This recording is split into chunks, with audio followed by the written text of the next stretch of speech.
Baik, Bapak Ibu sekalian, selamat malam. Kita kembali bertemu di KPKS Hieronymus malam hari ini. Kita akan masuk pada topik baru, yaitu Injil menurut Paulus dalam surat Roma dan Galatia. Nanti akan dibawakan oleh Pak Seto dalam 5 sesi. Untuk mengawali pertemuan malam hari ini, akan kita buka dengan doa oleh Pak Helmi. Silakan Pak Helmi.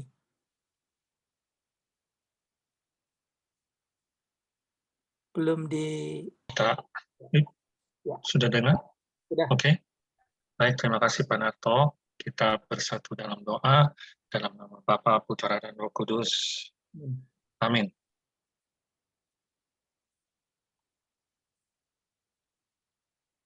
Bapa yang ada di surga, kami ucap syukur bahwa kami diberi kesempatan lagi dalam keadaan sehat, kumpul di online, pelajaran online ini. Terima kasih Bapak, dan terima kasih atas Engkau telah mengutus Pak Seto agar kami dapat lebih mendalami misteri-misterimu, misteri terutama pada firman-firman yang ada di kitab suci. Terima kasih Bapa, berkatilah kami semua, dan kami mohon Engkau utus Roh Kudus kepada kami, agar kami lebih peka untuk mau mendengar,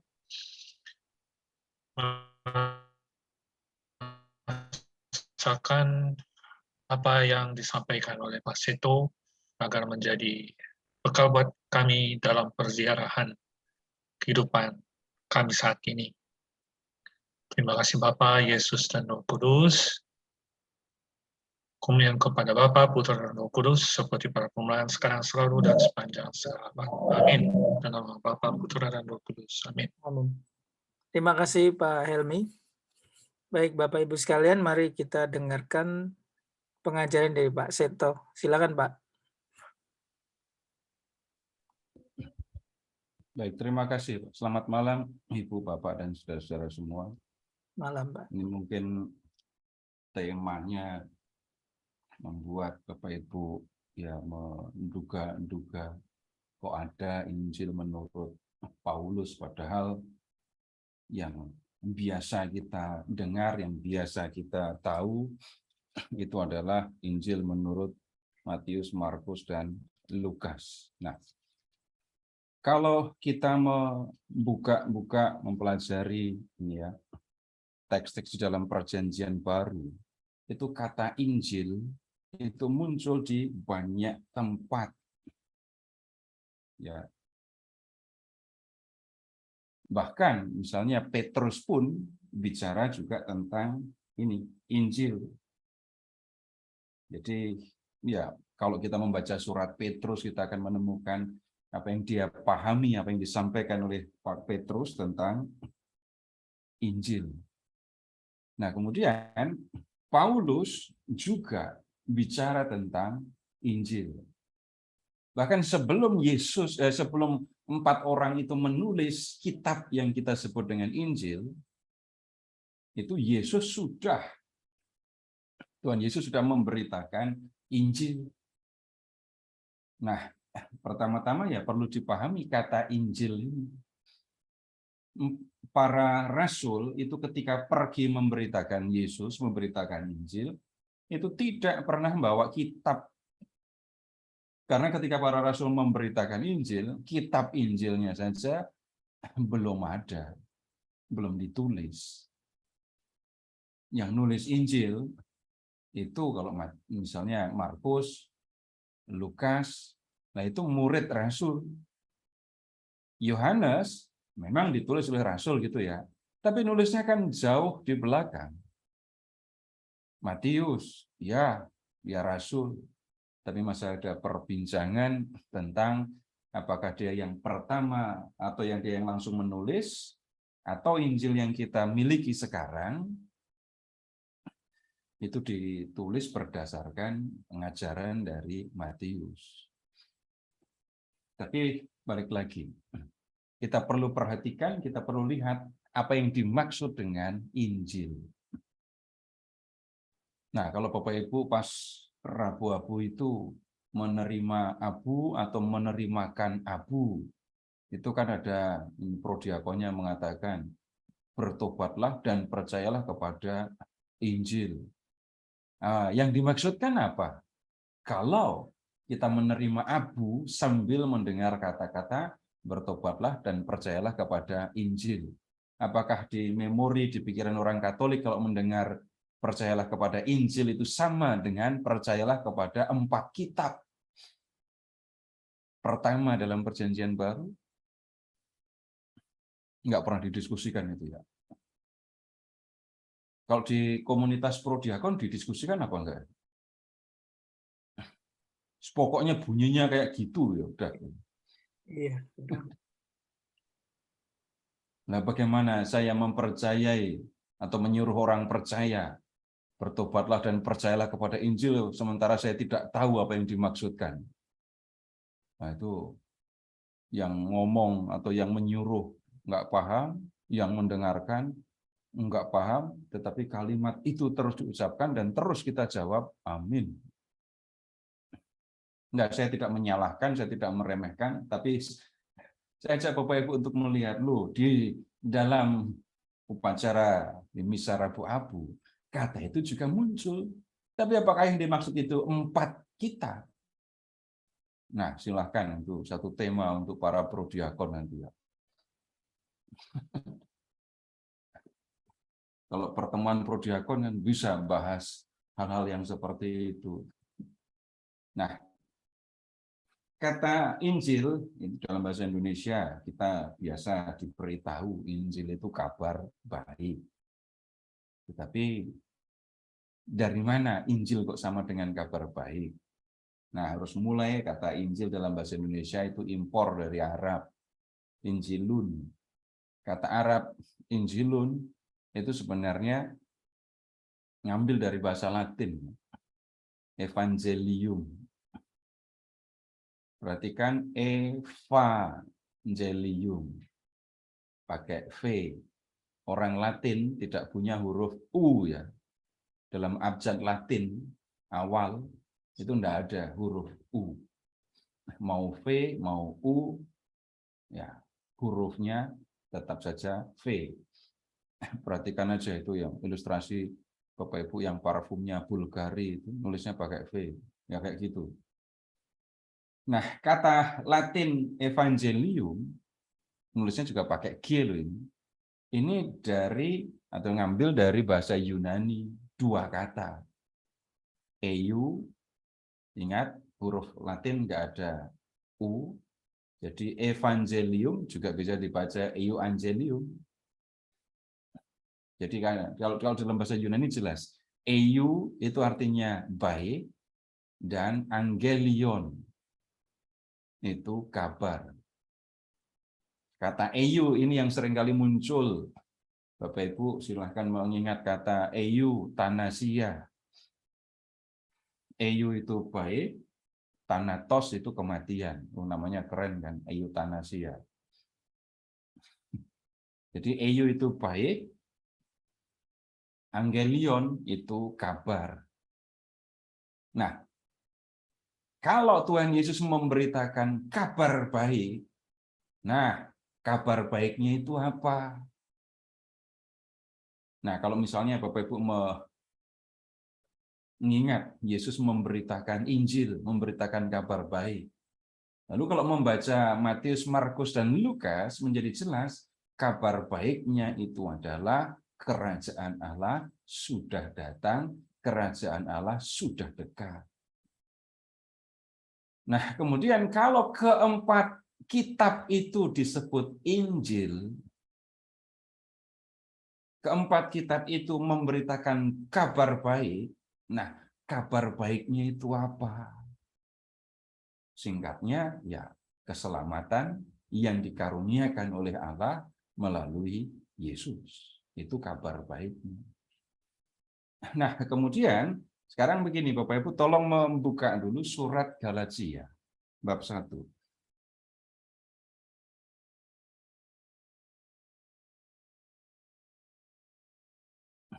Galatia bab 1, lihat mulai dari ayat 1 ya. Dari Paulus, seorang rasul, bukan karena manusia, juga bukan oleh seorang manusia, melainkan oleh Yesus Kristus dan Allah, Bapa yang telah membangkitkan dia dari antara orang mati, dan dari semua saudara yang ada bersama-sama dengan aku, kepada jemaat-jemaat di Galatia. Jemaat yang dikirimi surat nggak cuma satu ya, jemaat-jemaat di Galatia. Jadi surat ini dari Paulus dan teman-temannya, dan Paulus menyebut diri seorang rasul, ya. Dan surat ini ditujukan kepada jemaat-jemaat yang ada di Galatia. Nah, sekarang ke ayat 6. Aku heran bahwa kamu begitu lekas berbalik daripada Dia yang oleh kasih karunia Kristus telah memanggil kamu dan mengikuti suatu Injil lain. Nah, malah ada Injil lain yang sebenarnya bukan Injil. Hanya ada orang yang mengacaukan kamu dan yang bermaksud memutarbalikkan Injil Kristus. Tetapi sekalipun kami atau seorang malaikat dari surga yang memberitakan kepada kamu suatu Injil yang berbeda dengan Injil yang kami beritakan kepadamu, terkutuklah dia. Seperti yang telah kami katakan dahulu, sekarang kukatakan sekali lagi. Jikalau ada orang yang memberitakan kepadamu suatu Injil yang berbeda dengan apa yang telah kamu terima, terkutuklah dia. Jadi bagaimana sekarang? Adakah ku cari kesukaan manusia atau kesukaan Allah? Adakah ku coba berkenan kepada manusia? Sekiranya aku masih mencoba berkenan kepada manusia, maka aku bukanlah hamba Kristus. Sebab aku menegaskan kepadamu, saudara-saudara, bahwa Injil yang kuberitakan itu bukanlah Injil manusia. Karena aku bukan menerimanya dari manusia, dan bukan manusia yang mengajarkannya kepadaku, tetapi aku menerimanya oleh penyataan Yesus Kristus. Nah, sekarang lihat. Paulus di Galatia itu sudah memberitakan Injil. Ya. Dan Paulus mengatakan, Injil yang aku beritakan kepadamu, itu aku terima bukan dari manusia. Lihat ayat 7, Injil yang diberitakan oleh Paulus itu adalah Injil Kristus. Nah, tetapi kemudian ada orang-orang yang datang ke Galatia dan kemudian memberitakan Injil yang lain yang menurut Paulus itu sesungguhnya bukan Injil. Loh, kita sudah malah ketemu Injil yang diberitakan oleh Paulus dengan Injil yang diberitakan oleh orang lain. Nah, kemudian sekarang begini, silahkan Bapak Ibu ke masih Galatia ya, bab 3.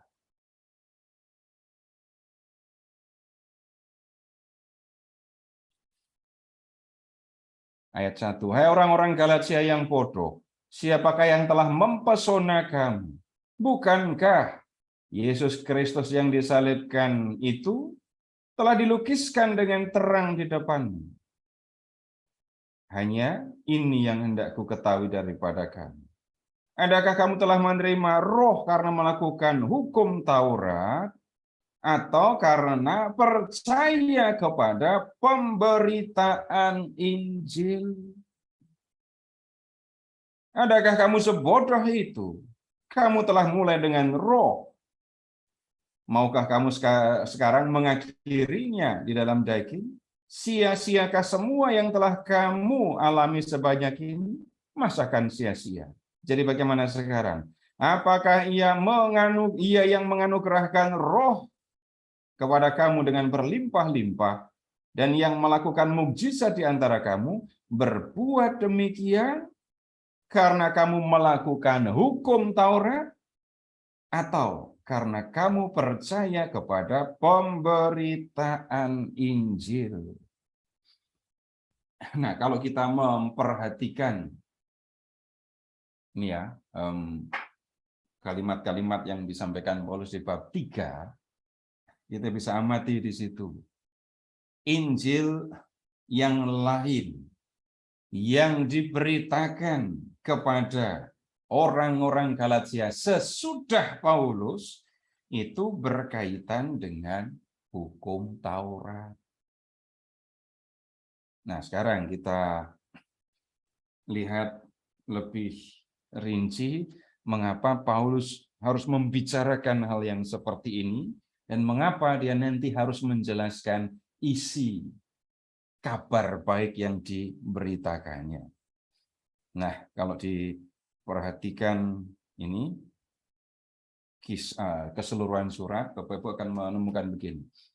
Paulus datang ke Galatia, kemudian memberitakan Yesus. Nah, kemudian banyak orang Galatia menjadi percaya. Mereka kemudian dibaptis dan menerima roh. Ya. Bahkan kemudian di bab 3 tadi, Paulus mengatakan, para anggota jemaat Galatia itu mengalami banyak mukjizat. Jadi baik penerimaan roh yang mereka alami, maupun mukjizat yang mereka alami, itu mereka alami karena mereka percaya kepada Yesus. Nah, kemudian ada masalah. Orang-orang Yahudi yang menjadi pengikut Yesus. Ya, Paulus juga ya, Petrus itu juga orang Yahudi yang menjadi pengikut Yesus. Tapi beda kelompok dengan Paulus ini ya. Datang kepada jemaat ini Galatia.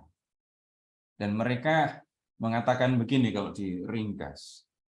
Kamu mau menerima keselamatan yang dikaruniakan oleh Allah? Ya, mau. Kemudian, untuk itu kamu harus percaya kepada Yesus. Ya, kami percaya kepada Yesus. Kami sudah percaya kepada Yesus.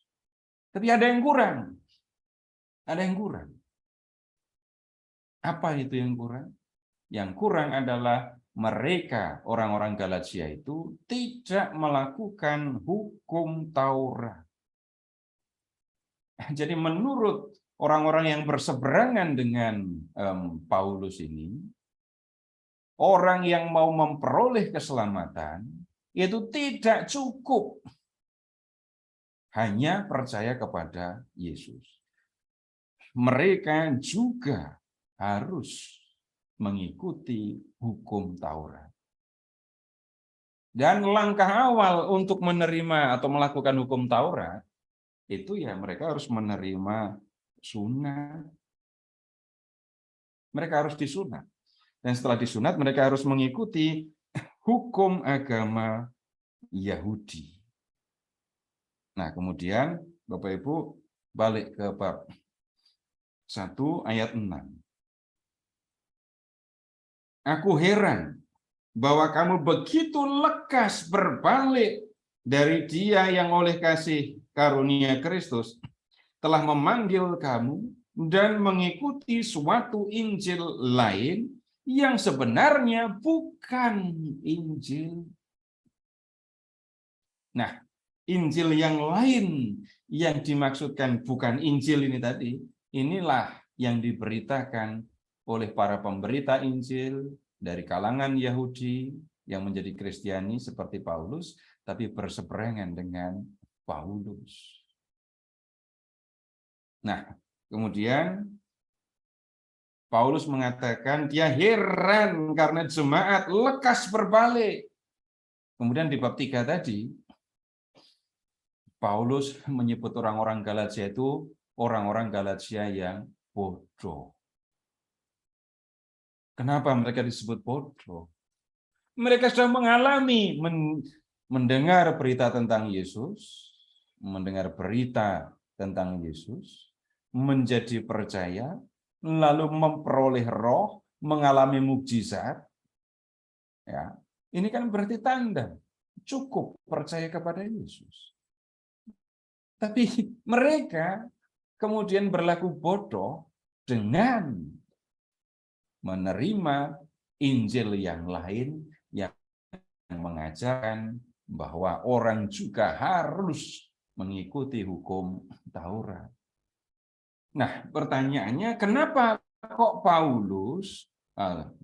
kenapa kok jemaat Galatia itu sampai begitu lekas berbalik dari Injil yang sudah diberitakan Paulus? Mengapa mereka berlaku bodoh itu? Apa yang membuat orang-orang yang datang sesudah Paulus ini bisa meyakinkan orang Galatia? Nah, sekarang begini dulu. Persoalan tentang orang yang sudah dibaptis, orang yang percaya kepada Yesus, itu harus mengikuti hukum Taurat atau tidak? Itu sebenarnya persoalan yang terjadi di awal perkembangan gereja, di awal pemberitaan Injil ya. Tolong membuka sekarang Kisah Para Rasul bab 15.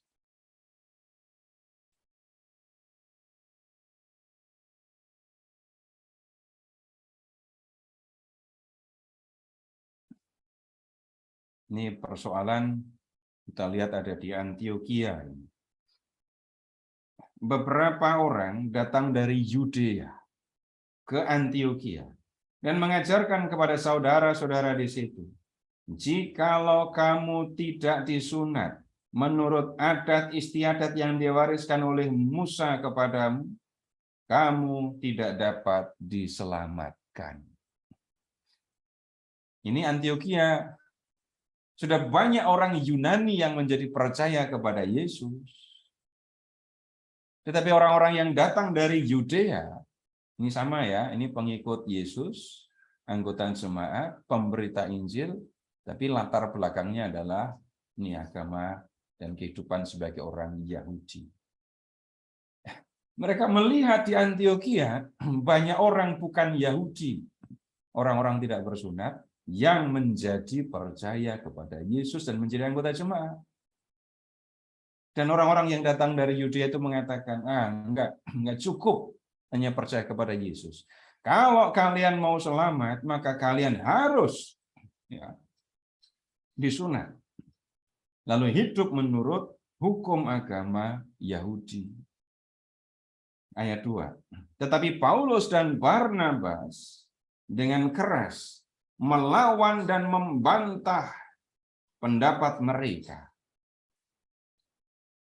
Akhirnya ditetapkan supaya Paulus dan Barnabas serta beberapa orang lain dari jemaat itu pergi kepada rasul-rasul dan penatua-penatua di Yerusalem untuk membicarakan soal itu. Ini sidangnya belum terjadi ya, ini masih di Antioquia. Lalu di ayat 3, mereka diantarkan oleh jemaat sampai keluar kota. Lalu mereka berjalan melalui Fenisia dan Samaria, dan di tempat-tempat itu mereka menceritakan pertobatan orang-orang yang tidak mengenal Allah. Orang-orang bukan Yahudi menjadi percaya kepada Yesus. Ini berita gembira. Hal itu sangat menggembirakan hati saudara-saudara di situ. Setibanya di Yerusalem, mereka disambut oleh jemaat dan oleh rasul-rasul dan penatua-penatua, lalu mereka menceritakan segala sesuatu yang Allah lakukan dengan perantaraan mereka. Ayat 5 ini. Tetapi beberapa orang dari golongan Farisi, ini golongan Farisi tapi sudah menjadi anggota jemaat ya. Ini yang orang Farisi tapi sudah menjadi pengikut Yesus. Yang telah menjadi percaya datang dan berkata, orang-orang bukan Yahudi harus disunat dan diwajibkan untuk mengikuti hukum Musa. Jadi ini soal yang muncul dan sangat serius sampai harus ada sidang di Yerusalem. Nah, pada akhirnya setelah Petrus bicara, Paulus sudah duluan bicara, lalu sidang itu memutuskan di ayat 19. Sebab itu aku berpendapat bahwa kita tidak boleh menimbulkan kesulitan bagi mereka dari bangsa-bangsa lain yang berbalik kepada Allah. Dengan kata lain, sidang di Yerusalem ini memutuskan, sidang para rasul di Yerusalem memutuskan orang-orang bukan Yahudi yang menjadi percaya kepada Yesus tidak perlu disunat, tidak perlu mengikuti hukum agama Yahudi. Itu yang ada di balik kalimat, kita tidak boleh menimbulkan kesulitan bagi mereka dari bangsa-bangsa lain yang berbalik kepada Allah. Cuman ada sedikit peringatan ya. Tetapi kita harus menulis surat kepada mereka supaya mereka menjauhkan diri dari makanan yang dicemarkan oleh berhala Allah, dari percabulan, dari daging binatang yang mati dicekik, dan dari darah. Kenapa ada peringatan ini? Nggak usah khawatir, mereka sudah biasa kok mendengar yang seperti ini. Para pengikut Yesus, anggota jemaat yang berasal dari kalangan Yunani, itu sudah biasa mendatang ke sinagoga, mendengarkan pengajaran agama Yahudi. Jadi tentang makanan yang haram, makanan yang ini masih ada darahnya, nggak boleh dimakan. Itu hal yang biasa. Nah, situasi di Galatia tadi, Bapak Ibu, itu rupanya mencerminkan situasi sebelum sidang di Yerusalem ini ya. Karena ya kita kembali ke Galatia. Karena di dalam jemaat Galatia muncul persoalan yang seperti itu tadi. Nah, bagaimana sekarang? Kok orang-orang Galatia itu mau percaya kepada orang-orang yang datang sesudah Paulus? Nah, kalau kita mencermati bab 1, Bapak Ibu akan bisa lihat mereka mulai dengan menyerang pribadi Paulus. Kamu terima Injil dari siapa? Kok enggak lengkap? Mereka katakan dari Paulus. Kamu ngerti enggak? Paulus itu bukan rasul. Paulus itu tidak termasuk di antara 12 rasul. Nah, kami datang kepadamu. Apa yang kami sampaikan kepadamu itu adalah pengajaran dari para rasul Yesus. Paulus nggak pernah ketemu Yesus kok. Jadi kalau dia mengajar, ya ajarannya nggak bisa dipercaya. Kembali ke Galatia, Bapak Ibu lihat bab 1 ayat 1. Dari Paulus, seorang rasul bukan karena manusia, juga bukan oleh seorang manusia, melainkan oleh Yesus Kristus dan Allah Bapa. Kenapa Paulus harus ngomong kayak gitu? Ini bisa dibalik. Paulus merasa perlu menegaskan dia rasul karena ada yang menuduh kalau dia bukan rasul. Nah, kaitannya itu tadi. Orang Galatia sudah menerima Injil dari Paulus. Kemudian orang-orang Yahudi Kristiani datang ke Galatia dan mengatakan Injil yang kamu terima itu enggak lengkap. Enggak benar. Siapa yang ngajarin kamu? Paulus kan? Paulus itu bukan rasul. Nah, karena Paulus sudah dituduh kalau dia bukan rasul, karena itu Injilnya tidak bisa diterima, maka kemudian Paulus harus menegaskan, aku rasul. Nah, kemudian Paulus juga membuktikan bahwa dia adalah seorang rasul. Sekarang bab 1, lihat ke ayat ini, 13. Sebab kamu telah mendengar tentang hidupku dahulu dalam agama Yahudi. Tanpa batas aku menganiaya jemaat Allah dan berusaha membinasakannya. Dan dalam agama Yahudi aku jauh lebih maju dari banyak teman yang sebaya dengan aku di antara bangsaku, sebagai orang yang sangat rajin memelihara adat istiadat nenek moyangku. Paulus itu dulu seperti itu. Orang yang sangat taat dalam agama Yahudi. Ya. Tetapi waktu ia yang telah memilih aku sejak kandungan ibuku, memanggil aku oleh kasih karunia-Nya, berkenan menyatakan anaknya di dalam aku, supaya aku memberitakan dia di antara bangsa-bangsa bukan Yahudi, maka sesaat pun aku tidak minta pertimbangan manusia. Ingat ya, aku ini orang Yahudi. Aku orang Yahudi. Waktu aku masih remaja, aku maju dalam hukum agama Yahudi. Aku lebih pintar daripada teman-temanku. Setelah aku dewasa, aku menjadi penganiaya jemaat loh ya. Aku ingin membinasakan jemaat. Kok bisa aku memberitakan Yesus? Bukan karena manusia, tapi Yesus yang memanggil aku. Jadi Paulus menunjukkan, aku rasul. Nah, kemudian Paulus, kita lanjut ke bab 2 ya. Dan Paulus sudah memberitakan Injil kan ya. Dan Injilnya itu bukan Injil manusia, itu ya. Bab 2. Kemudian setelah lewat 14 tahun, aku pergi ke Yerusalem dengan Barnabas dan Titus pun kubawa juga.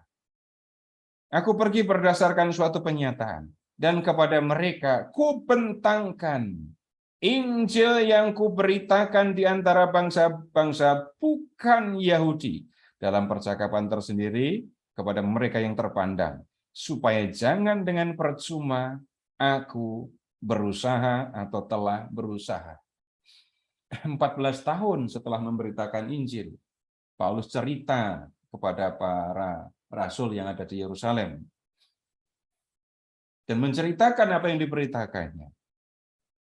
Nah, kemudian nggak ada itu larangan, nggak ada yang komplain dengan ajaran yang aku sampaikan. Nah, kemudian lihat, orang yang menjadi percaya kepada Yesus tidak perlu disunat dan mengikuti hukum agama Yahudi. Ayat 3. Tetapi kendati pun Titus yang bersama-sama dengan aku adalah seorang Yunani, namun ia tidak dipaksa untuk menyunatkan dirinya. Memang ada desakan dari saudara-saudara palsu yang menyusup masuk, yaitu mereka yang menyelundup ke dalam untuk menghadang kebebasan yang kita miliki di dalam Kristus Yesus, supaya dengan jalan itu mereka dapat memperhambakan kita. Tetapi sesaat pun kami tidak mundur dan tunduk kepada mereka agar kebenaran Injil dapat tinggal tetap pada kamu. Nah, kemudian ayat 7. Tetapi sebaliknya, setelah mereka melihat bahwa kepadaku telah dipercayakan pemberitaan Injil untuk orang-orang yang tidak bersunat, sama seperti kepada Petrus untuk orang-orang bersunat, karena ia yang telah memberikan kekuatan kepada Petrus untuk menjadi rasul bagi orang-orang bersunat, ia juga telah memberikan kekuatan kepadaku untuk orang-orang yang tidak bersunat. Nah, ini tidak ada persoalan ketika Paulus menemui para pemuka jemaat di Yerusalem dan menceritakan Injil yang sudah diberitakannya kepada orang-orang bukan Yahudi. Mereka nggak ada yang komplain. Dan kemudian ada buktinya kok. Titus, orang Yunani, aku bawa ketemu sama mereka. Dia nggak disuruh bersunat kok. Dia tidak suruh menyunatkan diri. Nah, Paulus dalam surat Galatia ini mau menjelaskan bahwa Injil yang aku beritakan kepadamu itu benar. Injil ini diberikan kepadaku oleh Yesus Dan ketika aku memberitakannya kepada para rasul, tidak ada masalah. Mereka menerima.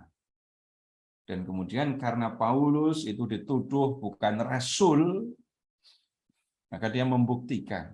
Dia menunjukkan, aku rasul. Buktinya apa? Aku menganiaya jemaat, tapi sekarang aku memberitakan Injil.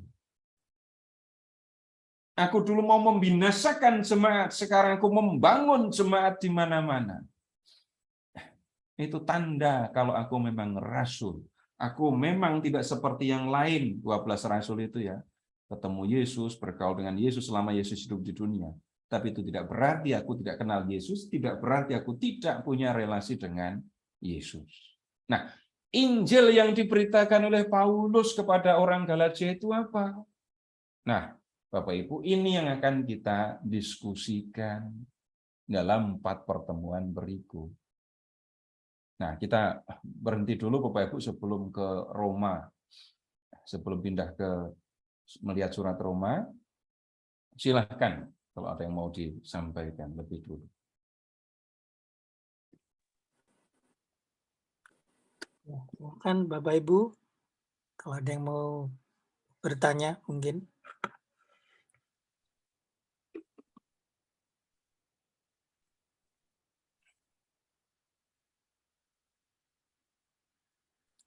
Ada? Tidak ada? Ya, kalau tidak ada kita ke Roma dulu. Silahkan membuka surat Roma.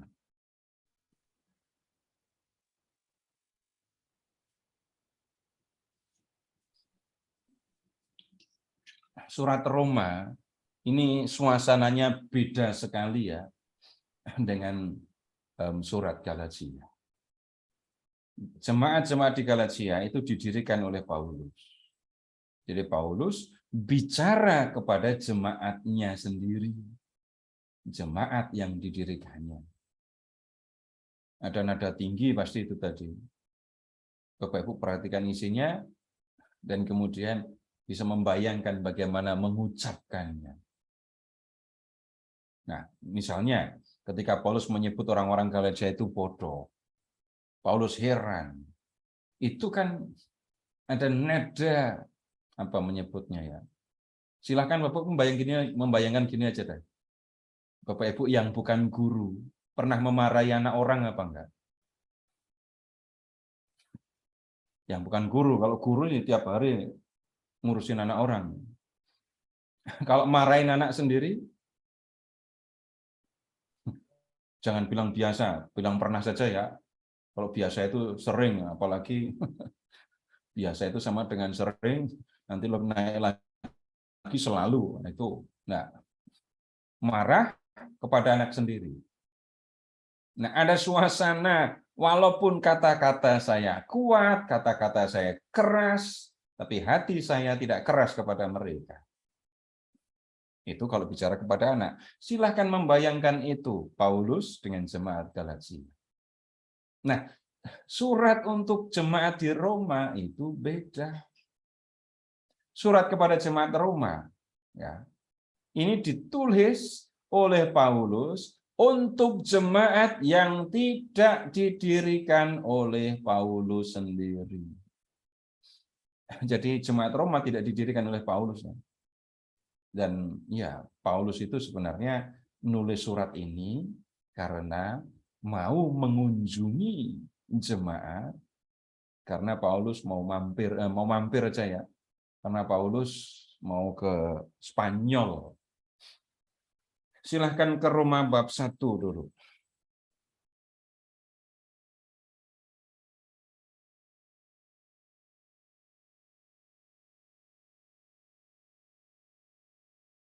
Roma bab 1 dari ayat 1. Dari Paulus, hamba Kristus Yesus, yang dipanggil menjadi rasul dan dikuduskan untuk memberitakan Injil Allah. Injil itu telah dijanjikannya sebelumnya dengan perantaraan nabi-nabinya dalam kitab-kitab suci tentang anaknya yang menurut daging diperanakkan dari keturunan Daud, dan menurut roh kekudusan dinyatakan oleh kebangkitannya dari antara orang mati, bahwa ia adalah anak Allah yang berkuasa, Yesus Kristus Tuhan kita. Ya. Kemudian ini berikutnya ayat 7. Kepada kamu sekalian yang tinggal di Roma, yang dikasihi Allah, yang dipanggil dan dijadikan orang-orang kudus. Dari Paulus kepada jemaat di Roma. Ayat 8. Pertama-tama aku mengucap syukur kepada Allahku oleh Yesus Kristus atas kamu sekalian. Sebab telah tersiar kabar tentang imanmu di seluruh dunia. Surat-surat Paulus itu biasa diawali dengan doa ya. Tapi surat Galatia nggak ada doanya. Paulus kayak orang buru-buru pengen cepat ngomong apa yang menjadi pokok persoalan gitu. Karena Allah yang kulayani dengan segenap hatiku dalam pemberitaan Injil anaknya adalah saksiku bahwa dalam doaku aku selalu mengingat kamu. Aku berdoa semoga dengan kehendak Allah aku akhirnya beroleh kesempatan untuk mengunjungi kamu. Sebab aku ingin melihat kamu untuk memberikan karunia rohani kepadamu, guna menguatkan kamu, yaitu supaya aku ada di antara kamu dan turut terhibur oleh iman kita bersama, baik oleh imanmu maupun imanku. Nah, kemudian lihat ke ayat 14. Aku berhutang baik kepada orang Yunani maupun kepada orang bukan Yunani, baik kepada orang terpelajar maupun kepada orang yang tidak terpelajar. Itulah sebabnya aku ingin untuk memberitakan Injil kepada kamu juga yang diam di Roma. Loh, jemaat Roma itu sudah ada, tapi Paulus mau datang ingin memberitakan Injil kepada jemaat Roma. Nah, berikutnya di ayat 16, Bapak Ibu lihat. Sebab aku mempunyai keyakinan yang kokoh dalam Injil. Karena Injil adalah kekuatan Allah yang menyelamatkan setiap orang yang percaya. Perhatikan, pertama-tama orang Yahudi, tetapi juga orang Yunani. Nah, kemudian sebab di dalamnya nyata kebenaran Allah yang bertolak dari iman dan memimpin kepada iman. Seperti ada tertulis, orang benar akan hidup oleh iman. Bapak Ibu lihat ya, kalimat terakhir di ayat 17 itu. Seperti ada tertulis. Ini gaya seperti ini biasa digunakan oleh orang Yahudi untuk mengutip teks dari Perjanjian Lama. Dan lihat yang dikutip, orang benar akan hidup oleh iman. Bapak Ibu periksa ayat 17, itu kutipan dari mana?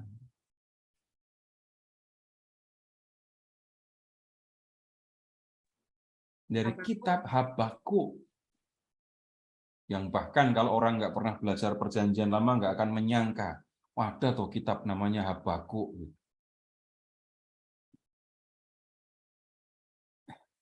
Jadi dengan memperhatikan, lihat ya, ayat 16, Injil itu kekuatan Allah, menyelamatkan setiap orang yang percaya.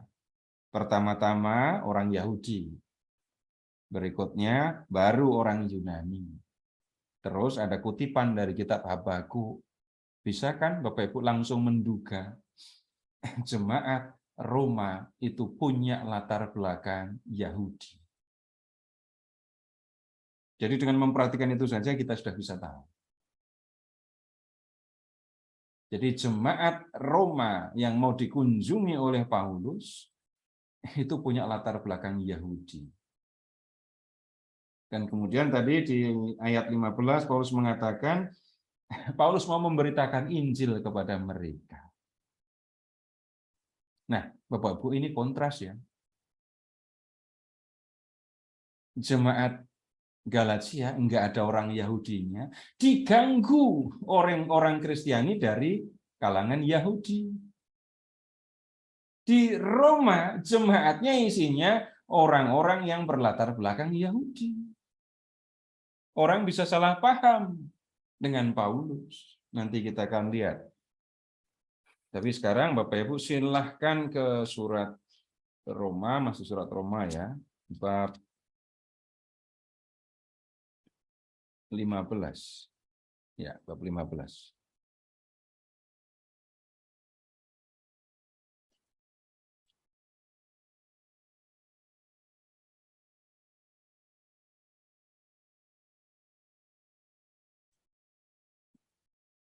Lihat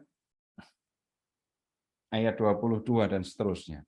Itulah sebabnya aku selalu terhalang untuk mengunjungi kamu. Tapi sekarang, karena aku tidak lagi mempunyai tempat kerja di daerah ini, dan karena aku telah beberapa tahun lamanya ingin mengunjungi kamu, aku berharap dalam perjalananku ke Spanyol, aku dapat singgah di tempatmu dan bertemu dengan kamu sehingga kamu dapat mengantarkan aku ke sana setelah aku seketika menikmati pertemuan dengan kamu. Tetapi sekarang aku sedang dalam perjalanan ke Yerusalem untuk mengantarkan bantuan kepada orang-orang kudus. Sebab Makedonia dan Akhaya telah mengambil keputusan untuk menyumbangkan sesuatu kepada orang-orang miskin di antara orang-orang kudus di Yerusalem. Nah, ini Paulus sedang dalam perjalanan ke Yerusalem ya. Dan Paulus membawa duit ini, bawa uang kolektor. Perhatikan Makedonia dan Akhaya. Di Makedonia itu ada jemaat Filipi. Di Akhaya atau Yunani ada jemaat Korintus. Mereka mengumpulkan dana ya untuk para anggota jemaat di Yerusalem. Paulus sendiri yang pergi ke sana untuk mengantarkan bantuan itu. Nah, Paulus OTW Yerusalem ya. Dan dia ngirim surat kepada jemaat Roma tadi. Dan mengatakan, sekarang aku mau ke Yerusalem. Setelah dari Yerusalem, aku akan ke Spanyol. Ngapain ke Spanyol? Nonton liga lah.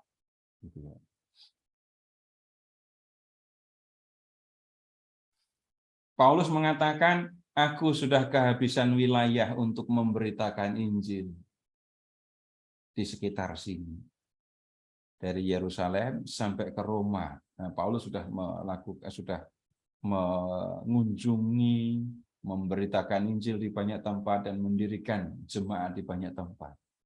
Dan sekarang Paulus mengatakan, aku mau ke Spanyol, memberitakan Injil di sana. Nah, Bapak Ibu, kita tidak tahu dan tidak ada kabar tentang kedatangan Paulus ke Spanyol ya. Belum ada. Oh ya, Bapak Ibu, kalau melihat sejarah di zaman Romawi, Spanyol itu bukan wilayah yang jauh, wilayah yang asing ya untuk orang Roma, untuk orang seperti Paulus yang warga negara Roma. Spanyol itu juga masuk dalam wilayah kekuasaan Romawi di zaman abad pertama ini. Kalau Bapak Ibu nonton film Gladiator, Maximus itu dibilang orang mana? Orang Spanyol kan? Udah nonton kan? Film lama kok ini. Ya nggak terlalu lama, tapi film bagus untuk ditonton. Nah, sekarang begini. Ini cuma mau mampir ke Roma, padahal dia mau ke Spanyol. Kenapa Paulus nulis surat? Panjang sekali suratnya, sampai di bab 16. Kenapa Paulus nulis surat begitu panjang untuk jemaat Roma yang bahkan tidak dihadirikan? Bapak Ibu, kita bisa memperhatikan posisi Paulus ini. Paulus itu seorang Yahudi, seperti rasul-rasul yang lain, seperti para pemberita Injil yang lain. Ya. Tetapi rupanya di antara para pengikut Yesus yang semuanya awalnya orang Yahudi, itu ada dua pandangan yang berbeda. Ingat tadi yang konsili di Yerusalem, terutama dimunculkan kelompok orang Farisi yang menjadi percaya kepada Yesus. Begitu menjadi pengikut Yesus, mereka tidak bisa segera langsung meninggalkan kefarisiannya. Bapak Ibu, gini aja dah. Bapak Ibu yang baptis dewasa, gitu ya, yang baptis dewasa, yang sebelum baptis itu nggak pernah makan daging babi dan punya persepsi sendiri tentang daging babi. Begitu dibaptis langsung makan daging babi. Kalau langsung makan itu jangan-jangan sebelumnya sudah biasa makan daging babi itu. Ini bukan hanya soal rasa, tapi soal persepsi kan. Apa yang ada di pikiran mempengaruhi lidah. Jangan-jangan suruh makan daging babi muntah gitu malahnya. Nah, orang-orang Farisi menjadi percaya kepada Yesus. Nggak bisa segera meninggalkan kebiasaan mereka, fanatisme mereka sebagai orang Yahudi. Nggak langsung bisa. Maka mereka yang keras mengatakan, orang bukan Yahudi kalau mau menjadi pengikut Yesus harus disunat dan harus mengikuti hukum agama Yahudi. Nah, kelompok yang lain, ini Paulus, Barnabas, Petrus, itu sebenarnya ada di pihak yang sama. Orang yang menjadi percaya kepada Yesus nggak perlu disunat, nggak perlu mengikuti hukum agama Yahudi. Yang mereka perlukan adalah mereka menjadi percaya kepada Yesus dan hidup menurut ajaran Kristus. Dan Yesus itu nggak bicara tentang jenis-jenis makanan yang boleh dimakan dan tidak dimakan. Yang diajarkan oleh Yesus adalah bagaimana mengasihi sesama. Itu yang menjadi nomor satu. Nah, kemudian di Galatia, Paulus harus berhadapan dengan orang-orang yang seperti itu tadi. Orang-orang yang memaksakan sunat dan Taurat kepada orang-orang bukan Yahudi. Nah, karena itu, ketika melihat jemaat Galatia mengikuti mereka, percaya pada perkataan orang-orang itu, Paulus naik darah gitu ya. Ada kecewanya, ada sedihnya, tapi ada marahnya juga. Dan kemudian Paulus itu mau menjelaskan, yang menyelamatkan kamu itu adalah Kristus. Kalau mau memperoleh keselamatan, kamu percaya kepada Yesus. Taurat tidak menyelamatkan kamu. Hukum Taurat tidak membuat kamu bisa diselamatkan. Nah, ketika mengucapkan hal-hal yang seperti ini, Bapak Ibu bayangkan kalau surat kepada jemaat Galatia yang mengatakan hal yang seperti ini, orang-orang yang punya latar belakang Yahudi itu bisa memandang Paulus dengan marah juga loh. Berarti kamu, Paulus, merendahkan Taurat. Berarti kamu merendahkan orang-orang Yahudi. Orang-orang Yahudi, orang-orang Kristen yang berlatar belakang Yahudi, yang berseberangan dengan Paulus, itu bisa bersikap seperti itu. Dan ya ini surat kepada jemaat Galatia, ya. Tapi tidak menutup kemungkinan apa yang dikatakan Paulus kepada jemaat ini sampai kepada orang-orang Kristen yang berlatar belakang Yahudi. Dan Bapak Ibu ingat tadi, surat kepada jemaat di Roma. Jemaat Roma, itu kalau diperhatikan lebih teliti, nanti akan menjadi semakin jelas. Isinya adalah orang-orang Kristiani yang punya latar belakang Yahudi. Paulus khawatir kalau begitu. Jangan sampai atau jangan-jangan jemaat Roma yang punya latar belakang Yahudi tadi, ya, itu memandang Paulus sebagai anti Taurat, anti orang Yahudi. Karena itu Bapak Ibu, dalam surat kepada jemaat di Roma, Paulus menjelaskan apa yang sesungguhnya diwartakannya kepada orang-orang bukan Yahudi. Jadi Paulus memberikan penjelasan yang dia sampaikan kepada orang-orang bukan Yahudi itu apa. Dan kemudian Paulus memberikan penjelasan tentang sikapnya terhadap Taurat dan sikapnya terhadap orang-orang Yahudi yang sebangsa, yang selatar belakang dengan Paulus itu. Nah, kembali sekarang ke surat Roma, silahkan ke bab 1 lagi ya.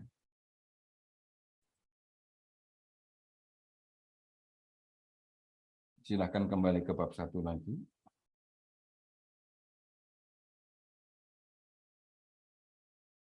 Dan kemudian sekarang lihat ke ayat 2. Bab 1 ayat 2. Jadi Paulus sudah dipanggil untuk memberitakan Injil Allah ya, ayat 1, ayat 2. Injil itu telah dijanjikan oleh Allah sebelumnya dengan perantaraan nabi-nabinya dalam kitab-kitab suci. Enggak mungkin kan Paulus nyebut kitab-kitab suci itu kitab-kitab suci agama bangsa lain. Karena di atas atau di kalimat yang sama sudah dikatakan tentang nabi-nabinya. Dan sekali lagi ini menunjukkan ya, jemaat Roma isinya berasal dari kalangan Yahudi. Nah, kemudian sekarang silahkan kembali ke ayat 16. Bagaimanapun orang-orang Yahudi yang menjadi anggota jemaat itu percaya kepada Yesus. Dan karena mereka sudah percaya kepada Yesus, maka Yesus yang nomor 1 untuk mereka. Nggak bisa Taurat itu dijadikan yang utama dalam kehidupan para pengikut Yesus. Nah, kemudian lihat ayat 16. Injil adalah kekuatan Allah yang menyelamatkan setiap orang yang percaya. Perhatikan, bukan menyelamatkan orang Yahudi gitu ya. Tapi menyelamatkan setiap orang yang percaya. Nah, pertama-tama orang Yahudi. Kenapa kok orang Yahudi? Jawaban sederhananya kan, ya Yesus kan lahirnya di antara orang Yahudi. Dan tentang Yesus, Allah sudah pernah berjanji dalam kitab-kitab suci. Janjinya kepada siapa? Ya kepada orang Yahudi. Yang menerima, yang mempunyai kitab-kitab itu. Tetapi balik lagi, yang membuat mereka diselamatkan itu bukan karena mereka mengikuti hukum Tauratnya, tapi karena percaya kepada Yesus, percaya kepada Injil. Baru sesudah orang Yahudi, orang Yunani. Nah, Bapak Ibu begini, tentang mendahulukan orang Yahudi. Sebenarnya Paulus melakukan hal yang sama loh ya.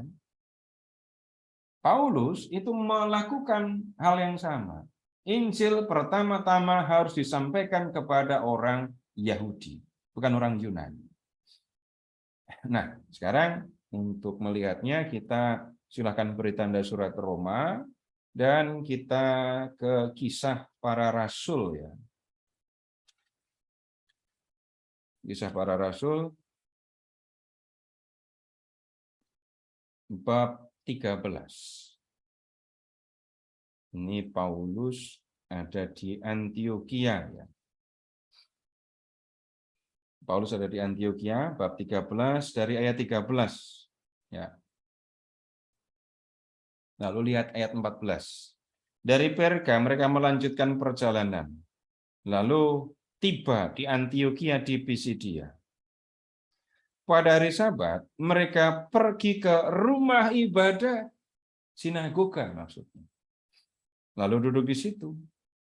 Tandanya kalau ini sinagoga, ayat 15. Setelah selesai pembacaan dari hukum Taurat dan kitab nabi-nabi, pejabat-pejabat rumah ibadat menyuruh bertanya kepada mereka, saudara-saudara, jika saudara-saudara ada pesan untuk membangun dan menghibur umat, silahkan. Nah, 16.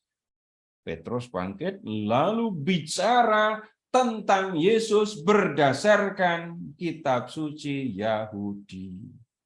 Karena ngomongnya di sinagoga. Tapi kemudian orang-orang Yahudi yang tidak mau percaya kepada Yesus di Antiokhia ini melawan, menolak Paulus. Silahkan sekarang ke ayat 44. Bab 13 ayat 44.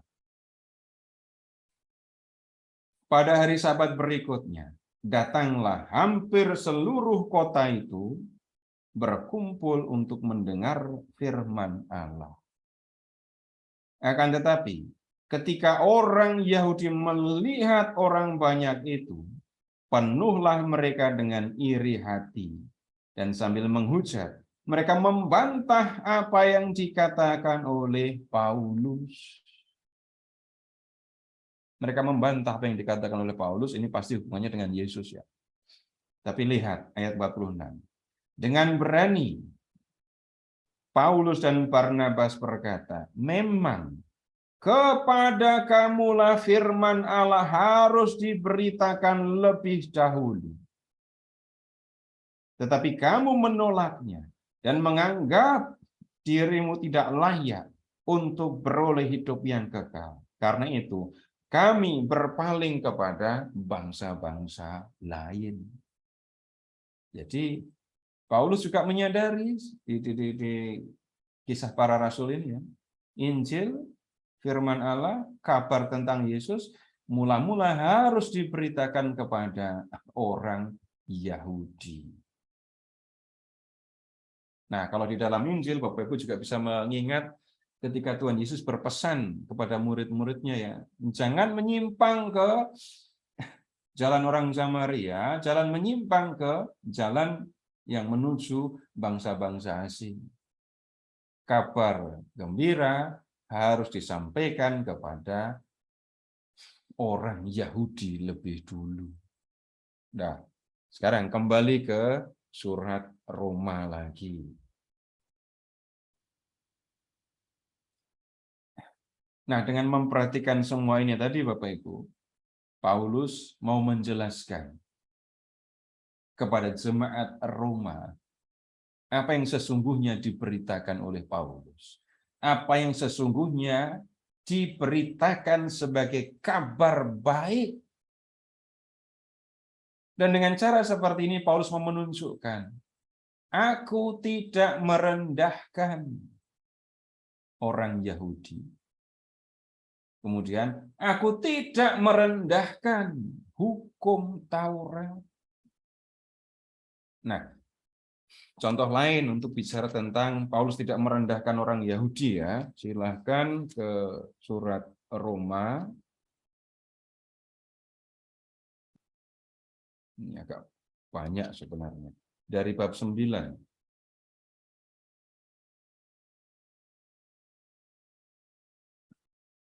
Lihat, orang Israel itu umat pilihan Allah ya. Paulus nggak menyangkal ini. Kemudian lihat ayat 30.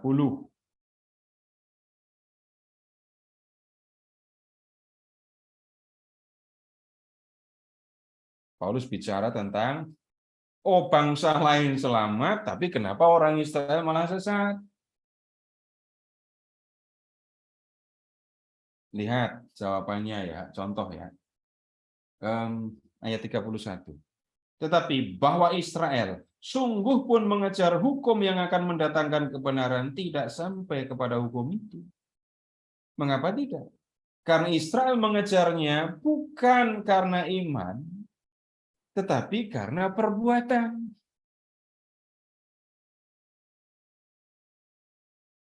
Susah mengertinya ini ya. Nanti pada waktunya akan menjadi lebih jelas. Tapi Bapak Ibu, ini tadi kita mau lihat, Paulus itu tidak merendahkan, tidak menghina orang Yahudi. Nah, kemudian lihat bab 10 ayat 4. Paulus apakah merendahkan Taurat? Bukan. Sebab Kristus adalah kegenapan hukum Taurat, sehingga kebenaran diperoleh tiap-tiap orang yang percaya. Sebab Musa menulis tentang kebenaran oleh hukum Taurat. Orang yang melakukannya akan hidup karenanya. Tetapi kebenaran karena iman berkata demikian. Jangan katakan di dalam hatimu siapa akan naik ke surga, yaitu untuk membawa Yesus turun, atau siapakah akan turun ke jurang maut, yaitu untuk membawa Kristus naik dari antara orang mati. Tetapi apakah katanya? Ini, firman itu dekat padamu, yakni di dalam mulutmu dan di dalam hatimu. Itulah firman iman yang kami beritakan. Sebab jika kamu mengaku dengan mulutmu bahwa Yesus adalah Tuhan dan percaya dalam hatimu bahwa Allah telah membangkitkan dia dari antara orang mati, maka kamu akan diselamatkan. Perhatikan ayat 10. Karena dengan hati orang percaya dan dibenarkan, dan dengan mulut orang mengaku dan diselamatkan. Ayat 8. Firman itu dekat padamu, di dalam mulutmu dan di dalam hatimu. Balik ayat 10. Dengan hati orang percaya dan dibenarkan, terus dengan mulut orang mengaku dan diselamatkan. Bapak Ibu lihat, ayat 8 itu kutipan dari mana? Yesus tidak menghilangkan Taurat. Ini Taurat sendiri membenarkan ajaran yang disampaikan oleh Yesus. Nah, Bapak Ibu lihat bab 11 sekarang. Karena banyak orang Israel, orang Yahudi nggak percaya. 11 ayat 1. Adakah Allah mungkin menolak umatnya? Sekali-kali tidak.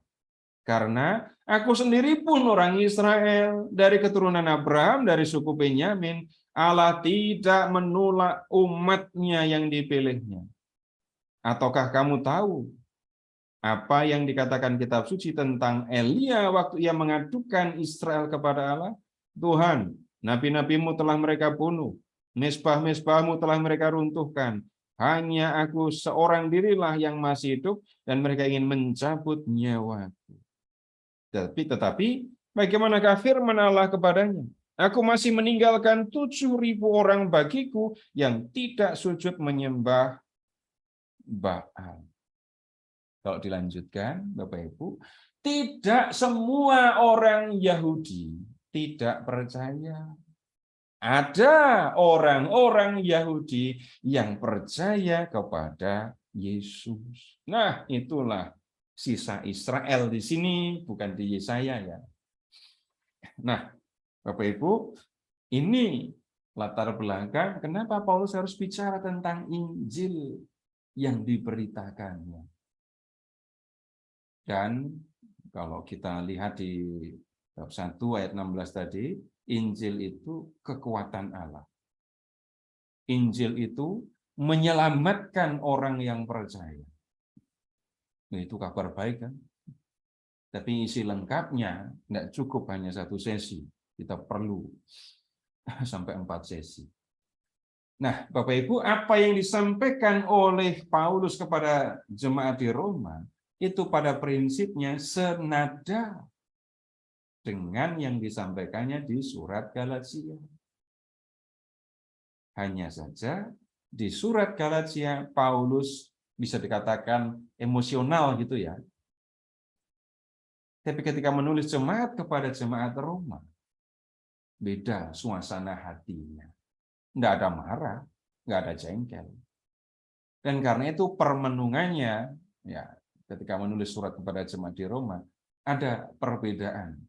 Tapi ada keuntungannya yang membuat penjelasan atau pemahaman kita tentang Injil yang diberitakannya itu lebih lengkap. Nah, Bapak Ibu silahkan kalau ada yang mau disampaikan.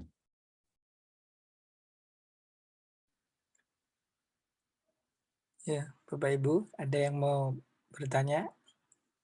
Silakan.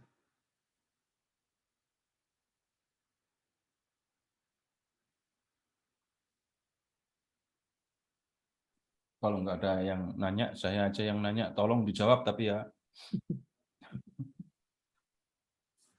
Diminta nanya, nggak ada yang bertanya. Ini karena jelas atau belas saya nggak ngerti ya.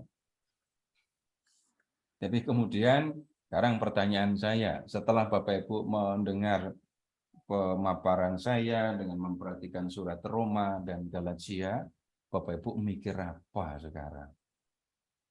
Jangan jawab minyak naik harganya, beras naik harganya, telur naik harganya, nggak ada hubungan.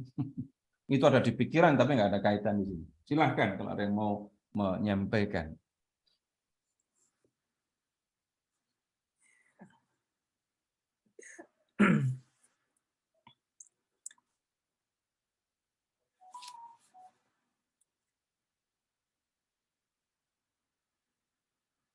Tuh kan ditanya juga nggak ada yang mau jawab. Saya Pak Seto. Habis ini kita foto bersama ya. Pak Seto, di Galatia itu kok ada kesan mempertentangkan ya antara hukum Taurat dengan percaya kepada Yesus. Sementara Yesus sendiri tidak tidak menganggap bahwa hukum Taurat itu sesuatu yang harus dihilangkan. Ini kesan mempertentangkan itu ada di dalam kalimat ini saja atau memang maksudnya dipertentangkan itu, Pak? Ya, kalau membaca Ini yang Paulus ini tadi. ya. Ya, kalau di Galatia memang dipertentangkan, tetapi begini, mempertentangkannya dalam arti apa? Mengingatnya sederhana saja, yang gampang saja ya. Yang membawa orang pada keselamatan itu Taurat atau Yesus. Nah, Paulus dengan tegas berulang-ulang dengan macam-macam cara yang menyelamatkan itu adalah Yesus. Dan kalau mau diselamatkan, percayalah kepada Yesus. Nah, kalau keselamatan menurut Taurat, taati hukum Taurat, maka kamu akan selamat. Nah, pertentangannya ada di situ. Nah, kemudian kalau kita membaca Injil, ada kok Tuhan Yesus juga menunjukkan hal yang sama kok. Silakan mengingat perumpamaan tentang orang-orang upahan di kebun anggur itu. Mereka yang kerja dari pagi sampai petang dan mendapatkan 1 dinar sebagai upah. Itu gambaran orang yang kaya itu. Guru, apa yang harus aku lakukan untuk memperoleh hidup yang kekal? Lalu Taurat bilang apa? Jangan mencuri, jangan membunuh, jangan berzina, dan seterusnya. Lakukan itu, maka kamu akan selamat. Itu kalau begitu 1 dinar itu upah dari kerja keras. Menaati hukum Taurat itu kerja keras.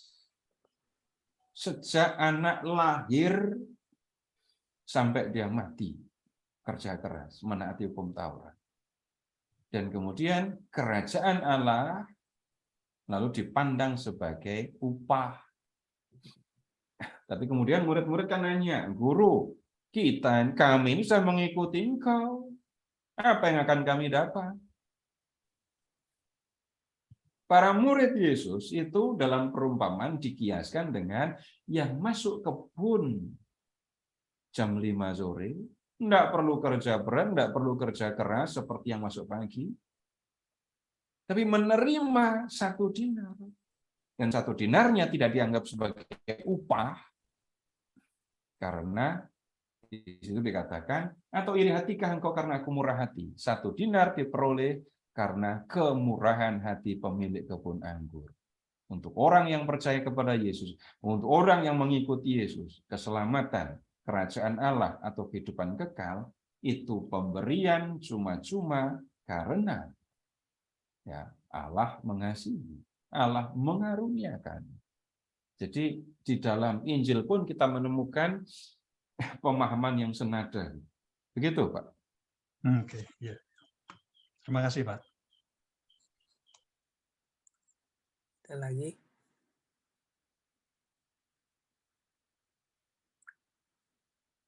Pak Seto, mungkin saya ada sedikit bertanya, Pak. Ya. Paulus ini kan seringkali digandengkan dengan Petrus ya, Pak. Dan ini kalau kita melihat Paulus berjalan dari Galatia kemudian Roma, Petrus sendiri kan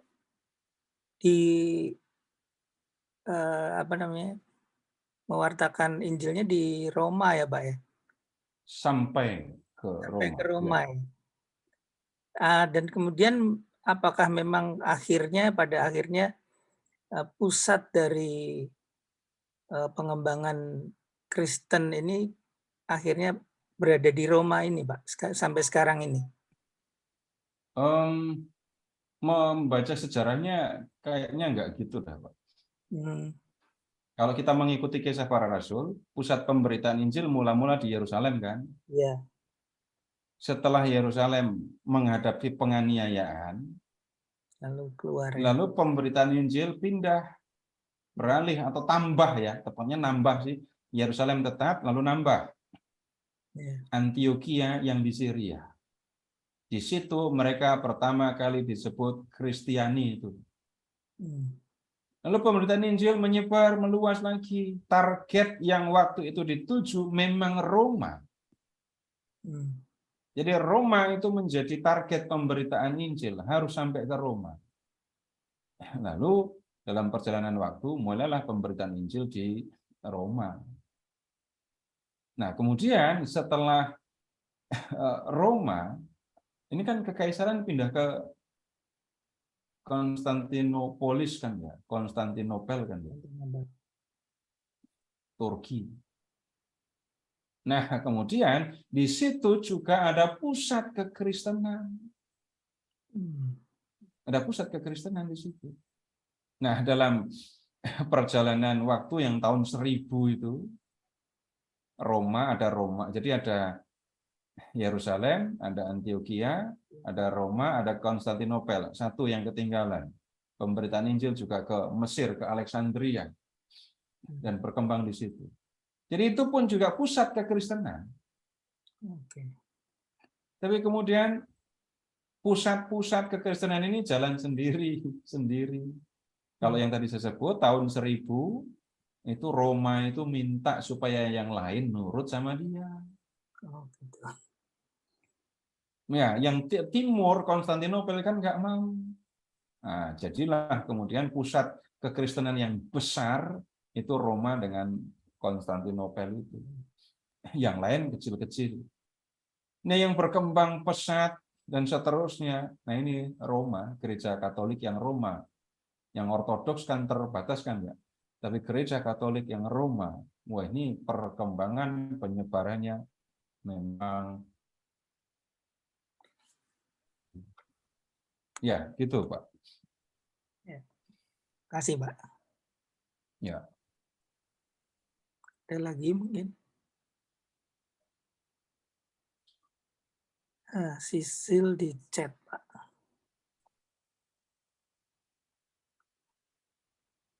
Santo Yakobus mewartakan Injil di Spanyol. Apa benar?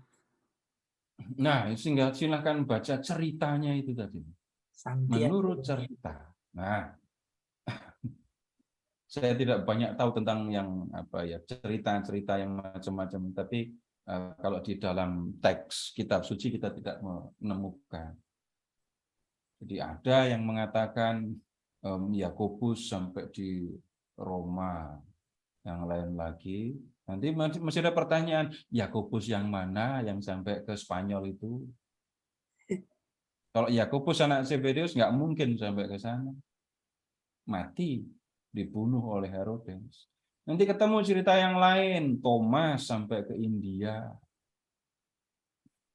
Tapi ya cerita-cerita yang seperti itu memang ya hidup dalam tradisi, dalam gereja Katolik gitu ya. Dan kemudian menjadi sesuatu yang apa menyebutnya ya. Nggak perlu dipertentangkan, dicari-cari ini historis apa tidak. Tapi Bapak Ibu bisa melihat begini loh. Ini ada tradisi keagamaan tradisi Katolik di sini beda dengan yang lain. Ini ada kemudian para rasul itu memberitakan Injil sampai ke negeri-negeri yang jauh. Nah, dibaca dengan cara seperti itu saja. Tapi kalau menemukan ceritanya, ya baca ceritanya dan perhatikan sumber-sumber ceritanya. Jadi saya enggak tahu ceritanya itu yang persisnya seperti apa. Ya, lanjut.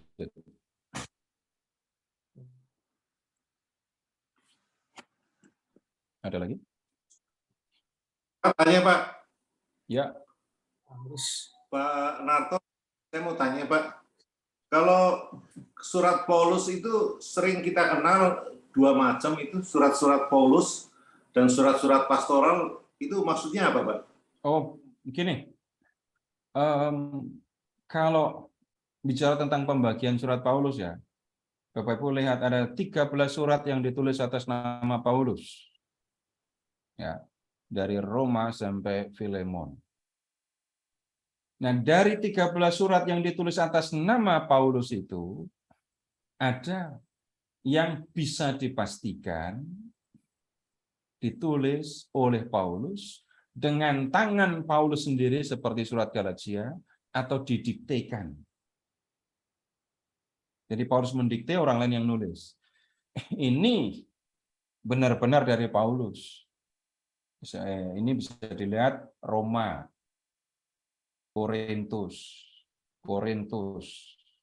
kemudian Galatia, 1 Tesalonika, Filipi, Filemon. Itu dari Paulus. Nah, kemudian ini disebut proto Paulinum. Proto itu artinya yang pertama. Paulinum ya ini tulisan Paulus yang benar-benar dari Paulus. Nah, ada surat-surat yang ditulis atas nama Paulus dengan nama Paulus, padahal sesungguhnya tidak datang dari Paulus, tapi dari murid-muridnya. Misalnya, ini saja, bukan misalnya, kalau ini jelas kok. 2 Tesalonika, ya, 2 Tesalonika. Kemudian Efesus, Timotius, terus Titus, ada 5. Satu surat itu masih, ya orang ragu-ragu. Ini dari Paulus apa enggak? Kolose. Tapi biasanya kalau surat Kolose dimasukkan ke kelompok yang kedua ini, Deutero Paulinum. Surat-surat yang ditulis atas nama Paulus tapi bukan dari Paulus. Nah, kemudian dari 13 surat itu, ya, itu ada surat-surat yang berkaitan dengan tugas penggembalaan jemaat.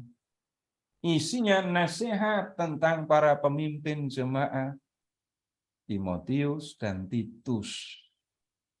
Nih, kamu pemimpin jemaat ya, ini yang harus kamu perhatikan. Kalau milih pemimpin jemaat, harus perhatikan. Yang pantas itu yang seperti apa. Pastor, gembala, pastoral, penggembalaan. Jadi surat-surat yang berkaitan dengan penggembalaan. Kemudian ada juga surat-surat penjara. Maksudnya surat-surat yang ditulis oleh Paulus dari dalam penjara. Filipi, Filemon, itu dari penjara nulisnya. Lalu ada juga yang disebut surat-surat besar, yang tebal suratnya, Roma, Korintus, itu surat-surat besar. Begitu maksudnya, Pak.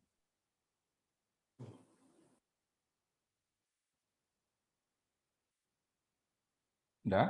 Masih ada lagi? Iya, silakan. Boleh tanya ya? Iya. Pak Seto, saya mau tanya, yang 7 jemaah yang ada di Wahyu itu, surat itu muncul setelah Proto maupun Detro Paulinus ya? Paulus Ya. ya? Ya. Urutannya gimana? Ya. Ini kitab Wahyu. Begini, mengingatnya itu antara tahun 90 sampai 100. Jadi kitab Wahyu itu ditulisnya belakangan. Jadi ya sesudah Paulus. Kalau Paulus itu tahun 50-an, tahun 60-an itu dia sudah aktif sekali. Saya nggak ingat tahun-tahunnya ya, tapi Paulus itu bertobatnya tahun 34. Sesudah itu mulai aktif memberitakan Injil. Tahun 34 itu Paulus umur 24. Meninggal umur 58, yaitu aktivitas Paulus. Tapi maksudnya apa, Pak? Pertanyaannya. Cuma mau tanya urutan penulisan aja gitu. Ya. Iya, di situ ada ya di 7 surat untuk jemaat di surat kitab Wahyu. Ya, itu ada yang terima surat dari Paulus, tapi Deutero Paulinum ya, yang Efesus. Efesus terima surat dari ya Paulus, tapi Deutero Paulinum ya. Kemudian dapat surat dari penulis kitab Wahyu. Ya. Lalu dalam perkembangan tadi Pak Seto menceritakan dari Antioquia lalu disebar, lalu masuk Roma, lalu Turki, Konstantinopel, Alexandria ke Mesir dan sebagainya. Nah, dari yang 7 jemaah yang ada di surat Wahyu juga ada yang salah satu di situ juga atau bagaimana, Pak Seto? Enggak, itu jemaat yang disebut itu jemaat, Pak. Ini pusat kekristenan. Iya. Jemaat tentu lebih banyak dari 5 itu. Beda ya. Tapi ya. 5 ini pusat kekristenan. Jadi Yerusalem, Antioquia, Alexandria, Roma, baru Konstantinopel. Begitu urutannya. Ini pusat-pusatnya. Ya. Lalu dari Roma perkembangannya bisa dahsyat itu alasannya antara lain apa ya, Pak Seto? Dibanding Ortodoks dan sebagainya, tapi Katolik lebih cepat gitu. Ya puji Tuhan ya, kita juga dari penganut Katolik kita bisa berdevosi segala macam, tapi ya puji Tuhan. Tapi ada beberapa mendasar rupanya yang mewarnai kehidupan iman Gereja Katolik Roma dengan yang di Timur. Bapak Ibu begini saja, pernah memperhatikan ikonografi dari Gereja Timur kan ya? Gambar-gambar suci, icon jadinya lahir nanti. Ikonografi, ciri gambarnya kan seperti itu, bisa dilihat kan? Kemudian perhatikan, itu dari Timur. Kemudian kalau gambar-gambar suci dari Barat, dari Roma, beda sekali kan? Nah, perhatikan aja gambar-gambar Michelangelo. Beda warnanya. Nah, kemudian nanti akan ketemu dari soal yang teologi. teologi, banyak menggunakan pikiran. Ya, pengaruh filsafat. Berkembangnya di Roma. Oh, Gereja-gereja di timur bukan nggak mikir ya, tapi memberi tempat lebih banyak kepada hati, kepada emosi. Emosi itu bukan marah-marahnya ya, tapi aspek emosional dalam pribadi manusia itu lebih mendapatkan peran. berbeda dengan spiritual maksudnya, emosional itu. Enggak beda. Ya. Begini aja, Bapak, Ibu silahkan membayangkan kalau masuk gereja Koptik, umat Koptik itu nyiumi relikui yang ada di gereja. Itu jangan ditertawakan, bukan, tapi memberi tempat kepada hati, itu yang saya maksudkan. Bicara tentang teologi, tentang Tritunggal pun, orang Roma berpikir sampai pusing, akhirnya nggak paham. Tapi orang Timur, ya gereja Katolik yang Timur, itu lebih banyak menikmati kehadiran, kebersamaan, pengalaman akan Tritunggal itu. Ini mempengaruhi soal misi? Iya. Misi digerakkan oleh teologi. Kan? Oh, Nah, gimana permisi tanpa teologi?